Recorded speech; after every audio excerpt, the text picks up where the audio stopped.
Dans un temps où la compassion habitait le cœur des leaders, vivait Cheikh Abdullah, un ancêtre d'une tribu réputée pour sa sagesse, sa noblesse et la force de son jugement. Et elle avait 4 fils, chacun ayant une nature et une perspective distinctes. L'aîné était fort et déterminé, le second réaliste et amoureux de la terre, le troisième calme mais passionné par le bétail, et le plus jeune était gâté et versatile. Alors que le cheikh avançait en âge et approchait de ses derniers jours, il s'assit seul une nuit,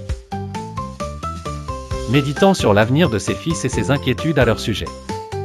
Il réfléchit à la manière de les protéger après son départ des querelles liées à l'argent et à la discorde entre frères. Il demanda à son domestique de fabriquer des boîtes en bois robuste avec des cadenas solides. Puis il y plaça quelque chose de spécial, non seulement pour satisfaire chaque fils, mais pour tester leur compréhension de la vie après sa mort. En un matin mémorable, les 4 fils se rassemblèrent autour de leur père, tandis que la journée tissait encore les fils de l'aube. Le cheikh Abdullah les regarda et leur donna son dernier conseil sur la justice et l'unité. Il leur ordonna de faire appel au juge Salem en cas de dispute, puis il leur remit les boîtes en disant « Ce qui est à l'intérieur est la part de Dieu.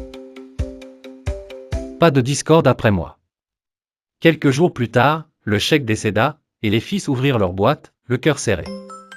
L'aîné trouva une épée, une bague, et un étendard, symbole de force et d'unité. Le second trouva du sable et des pierres, symbole de la terre et de la propriété.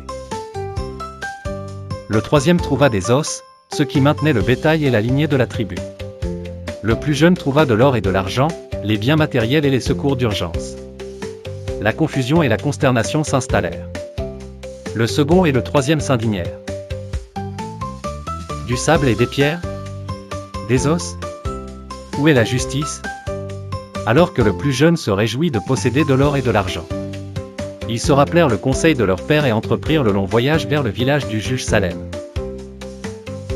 En chemin, la vie leur offrit des énigmes, un petit serpent qui, par inattention, faillit leur fermer le chemin et les mettre en danger, leur enseignant que le mal grandit s'il est ignoré. Un chameau gras dans le désert vivait avec patience et peu, tandis qu'un autre maigre vivait dans une prairie luxuriante avec gourmandise et insatisfaction. Un oiseau étrange volait entre 2 arbres, l'une heureuse et l'autre languissante, et lorsqu'il changeait, la situation s'inversait. En arrivant à la maison du juge, ils rencontrèrent un vieil homme solitaire à la vue faible qui leur demanda « Êtes-vous venu pour le juge ?» Ils répondirent « Nous pensions que vous étiez le juge. » Il rit et dit « Je suis le plus jeune, l'aîné est dans la maison voisine. » Chaque scène portait une leçon cachée qu'ils ne comprirent pas immédiatement. Ils furent étonnés de ce contraste et, dans l'autre maison, ils furent accueillis par une femme gentille et simple qui les dirigea vers le conseil